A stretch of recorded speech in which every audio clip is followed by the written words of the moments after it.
Communiqué du Conseil des ministres du 5 janvier 2022.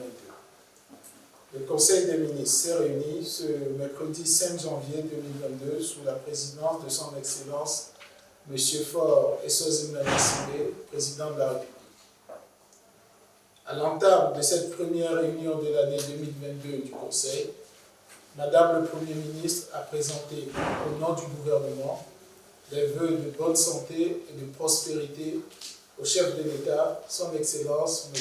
Faure Essozinana Singbe, ainsi qu'à ses proches.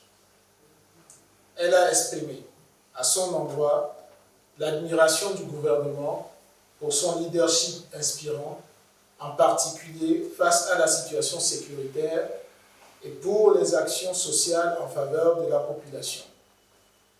Elle a également réitéré l'engagement du gouvernement à tout mettre en œuvre pour répondre à l'appel à l'accélération de la mise en œuvre de la feuille de route lancée par le chef de l'État dans ses vœux de fin d'année. Répondant à ces vœux, le chef de l'État a renouvelé son exhortation à préserver à tout prix un climat de paix et de cohésion nationale sans lequel les ambitions de développement ne sauraient se réaliser. Il a également invité le gouvernement à faire preuve d'une grande capacité d'anticipation, notamment en renforçant le travail collaboratif pour plus de réussite individuelle et collective. Il a, pour finir, souhaité une bonne et heureuse année à tous les ministres. Le Conseil a ensuite examiné 3 projets de décret et écouté une communication. Au titre des projets de décret, le Conseil a examiné et adopté un projet de décret portant réglementation de la caution, de la garantie de loyer et du bail d'habitation. S'inscrivant dans la poursuite des actions menées en faveur de l'inclusion sociale et de la protection sociale des populations, le présent décret vise à plafonner le montant de la caution et de la garantie de loyer au Togo. Ce plafonnement a pour objectif de limiter les spéculations actuelles pratiquées dans notre pays et en particulier dans le Grand Lomé, tout en tenant compte de la nécessité de préserver les investissements réalisés par ceux qui contribuent à améliorer l'offre de logements disponibles. Selon cette disposition, la caution est désormais plafonnée à 3 mois de loyer et la garantie à 3 mois de loyer. Dans une première phase, cette mesure s'applique dans le Grand Lomé et sera étendue après évaluation dans d'autres localités si cela est jugé pertinent. Le Conseil a ensuite examiné et adopté un projet de décret fixant les conditions de coopération entre les organisations non gouvernementales et le gouvernement.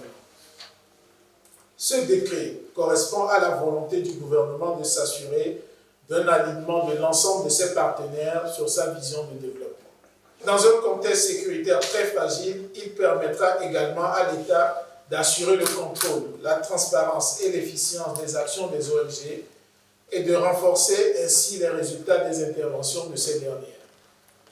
Ce décret fixe notamment les conditions d'existence et d'exercice des activités des ONG dans notre pays, ainsi que les conditions pour qu'une ONG puisse bénéficier de l'appui du gouvernement.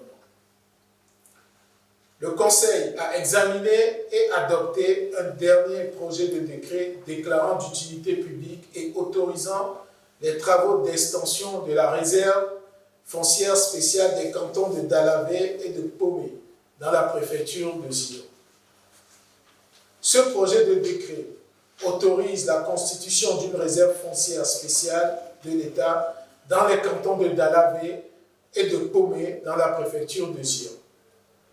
Cette réserve, estimée à 2505 hectares, permettra à l'État de poursuivre la réalisation des ouvrages au profit des populations. Au titre de la communication, le Conseil a écouté une communication relative à la conduite de l'opération de sécurisation des zones frontalières pour Dalgou 4, zone 2, présentée par le ministre de la Sécurité et de la Protection civile. Cette communication vise à rendre compte au Conseil du déroulement des opérations de sécurisation Koundagou 4 dans la région nord du Togo en collaboration avec les pays voisins. Au Togo notamment, elles ont permis d'interpeller des personnes suspectes et de réaliser des saisies diverses, notamment des objets pouvant également servir à entretenir la violence au sein des communautés. Cette opération a permis enfin de renforcer les liens armées-nation par la distribution d'eau potable, de gel hydroalcoolique et de masques à la population. Au titre des divers, le ministre chargé de la Santé a rendu compte au Conseil de la flambée des cas de Covid-19 dans notre pays, avec en particulier l'émergence du variant Omicron. Le Conseil, tout en saluant la mobilisation des agents de santé face à cette situation inédite, a invité la population à se remobiliser en matière de respect des gestes barrières et d'adhésion à la campagne de vaccination, seul moyen d'éviter un impact encore plus négatif de cette maladie sur notre pays. Fait à Lomé, le 5 janvier 2022, le Conseil des ministres.